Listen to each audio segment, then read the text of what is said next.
How much did you get from the inheritance? Huh.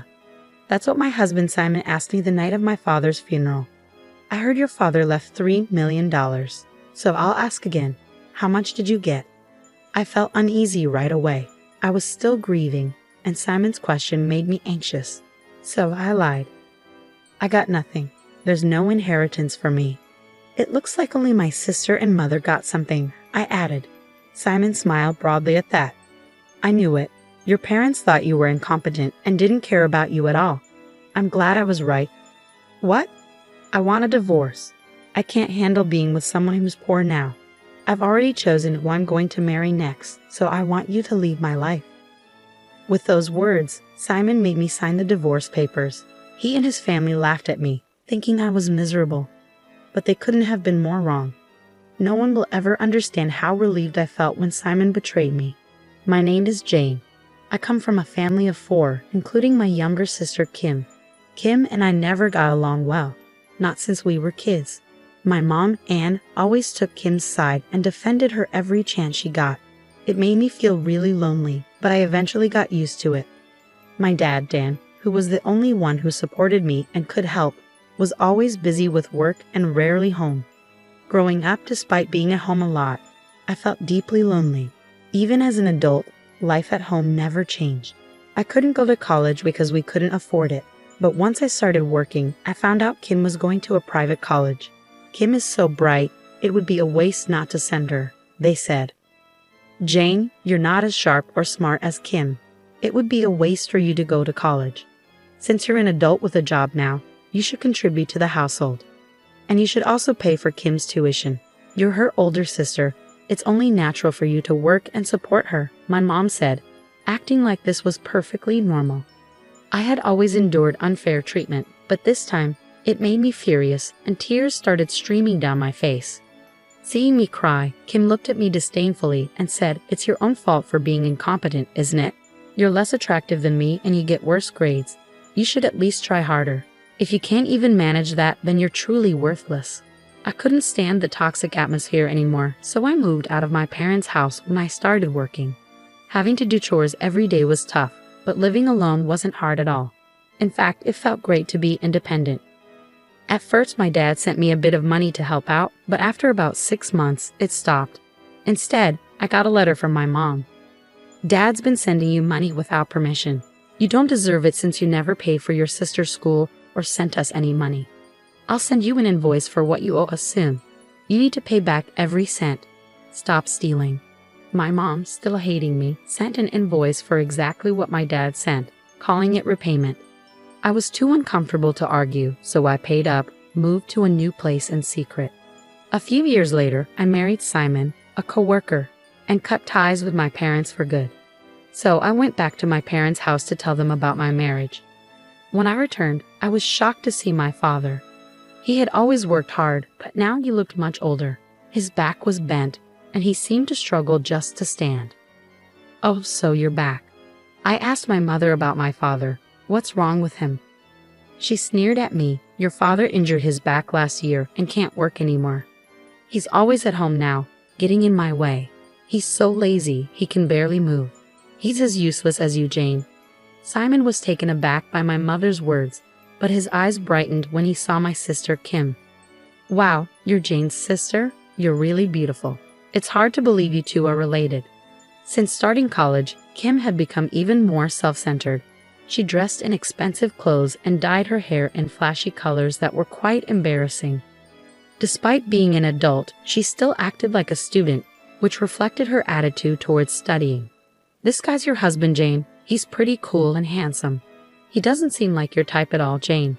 Honestly, I feel sorry for you, Simon," my sister said sweetly to Simon, touching him in a way that was hard to miss. It hurt to see that, but what hurt more was seeing Simon so happy and excited about her attention. "Anyway, I don't plan on staying here long. I'm going to marry Simon. I'm cutting ties with all of you." "Well, if you're going to cut me off, can you at least wait until I'm done taking care of your father?" my mom said wearily between bites of her snacks. "I need to take care of him, but I really don't want to. Kim shouldn't have to go through this either. It's her college life, and it'd be a shame to make her waste time on such a trivial, annoying matter, right?" So Jane, it's your responsibility to take care of your father. You're both incompetent, so you'll get along just fine. My mom's words infuriated me, but I couldn't ignore my father's needs. From then on, I had to visit my parents' house often to look after him. Once I started helping out, I noticed neither my mom nor Kim had jobs. Kim didn't work part-time, and Mom stayed home since Dad got sick. Yet, they ate out and shopped a lot. I was shocked when I found out they'd taken Dad's bank book without permission and spent his savings like it was normal. Dad knew but didn't say anything. Dad, they'll keep doing this if we don't stop them. Why didn't he tell me sooner? Even if I told you, Jane, they wouldn't think they did anything wrong or apologize. I didn't want to burden you any further. You've been through enough. My dad always worked hard for our family and loved me dearly. I wanted to help him however I could. Just as I was thinking of how to help, I got a call from the hospital where Dad was taken after collapsing. I rushed to my parents' house before heading to the hospital. Mom and Kim were casually watching TV, unconcerned. The hospital called about Dad collapsing. Why are you both just sitting here? It's an exaggeration to say he collapsed. He fell in the hallway and hit his head. The ambulance took him to the hospital, so it's up to you now. We need to go to the hospital. I'm worried about Dad. Shut up. If he doesn't make it, the insurance will cover it. Why are you getting so emotional? My mother dismissed me and turned back to the TV. Disgusted, I left them both and hurried to the hospital. At the hospital, my father lay in bed, connected to tubes, barely conscious. As he drifted in and out of awareness, he managed to speak softly. I'm sorry for this sudden turn. I feel like I'm being punished. I failed as a father because I couldn't protect you from our family. Those were his last words before he closed his eyes. Dad, none of that matters. I love you. Please get better, I pleaded, holding his hand tightly. But he didn't respond. A week later, a lawyer called me about my father's will. He'd informed me that it included details about his inheritance. According to the will, I, Jane, was to inherit $3 million. $3 million. I couldn't believe it. Apparently, my father had another bank book hidden away, separate from the one my mother had taken, with $3 million in it. He left a note saying he wouldn't tell anyone else about it, his way of looking out for me even after he was gone. His kindness touched me deeply once more. I had to return to my parents' house to retrieve the hidden bank book. My mother and sister were waiting at the door, acting like they owned the place. What are you doing here now? Trying to scavenge things because Dan died? How despicable. Everything in this house belongs to me and my mother. The house, the car, everything. Don't come here acting like a thief. I knew I couldn't discuss my inheritance with people who wouldn't listen to me anyway. Wait a minute. I'm just here to collect father's keepsakes. And shouldn't I inherit something as well? My mother then produced a document and showed it to me.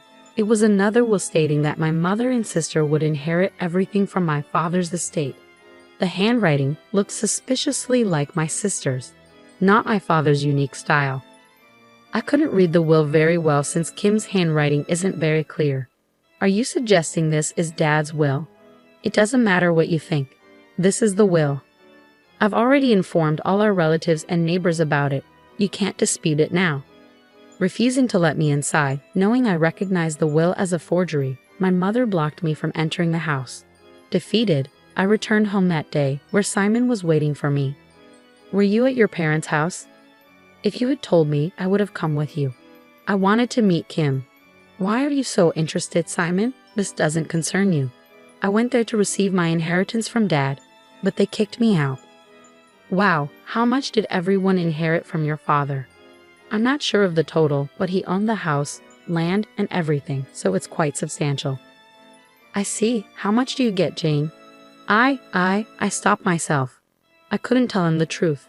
My gut feeling said there was no inheritance for me. It was all going to my mother and sister. Hearing this, Simon grabbed divorce papers from his room and handed them to me. I knew it. I knew you wouldn't get anything. You're really tied to that family. Well, with a perfect sister like that, I guess it's no surprise, right? But to inherit nothing, how much do they despise you? I want a divorce now because there's no benefit for me if we stay together. Honestly, I've been in contact with your sister Kim a lot lately, and you're just in my way. Simon had already signed his part of the divorce papers, so naturally, I signed them too. I fought hard to hide my smile as I watched Simon happily carry the divorce papers to the city office. It felt like the last time I'd see him smile like that, and that goes for my mother and sister too. It was the moment when karma caught up with those who had tormented my father and me all those years. Later that day, I met with the lawyer who handled my father's will and asked him to accompany me to my parents' house. There, when I showed my mother and sister the real will, their usual calm expressions turned pale as they read it over and over again. That's a lie. I have a will here that clearly states only Kim and I are supposed to inherit. Then let's settle this with a handwriting analysis. If it's proven the fake will was intentionally made, you could face charges of fraud. Are you okay with that? The lawyer's challenge left my mother speechless. I've also heard from Dan about many things. He said even as his health declined, you neglected him, sold his belongings without permission, and did as you pleased. Kim, you were involved in risky behavior with men and gambling, paying off debts with his personal bank book without permission. Due to this misconduct, both of you have been disinherited. If you interfere with Jane's inheritance rights, we'll pursue legal action against you as well. As the lawyer finished, both my mother and sister sat there in disbelief. I decided to retrieve my father's hidden bank book and leave their house for good. Finally, I was completely free from my family. After that, Simon, unaware of the truth, apparently confessed to my sister and started dating her. My mother and sister, keeping the inheritance issues hidden, quickly married him to support their lifestyle and used him like an ATM. Simon, oblivious to their schemes, bought several luxury cars and quit his job, relying on what he thought was their inheritance. Eventually, Simon began to suspect something was wrong. When he realized there was no inheritance, he urgently contacted me. Jane, I was mistaken. You're all I have. I want to start over. Well, I don't need you. Besides, you have Kim now.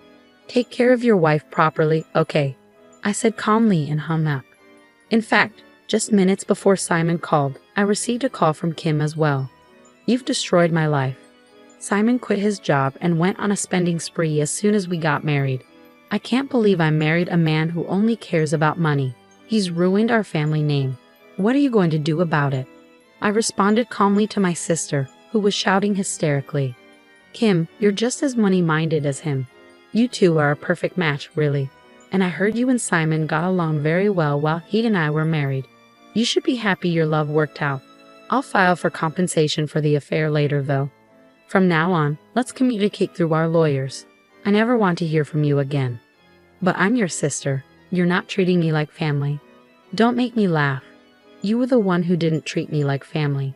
With those words, I ended the call with my sister, blocked her number, and never heard from her again. I finally felt free.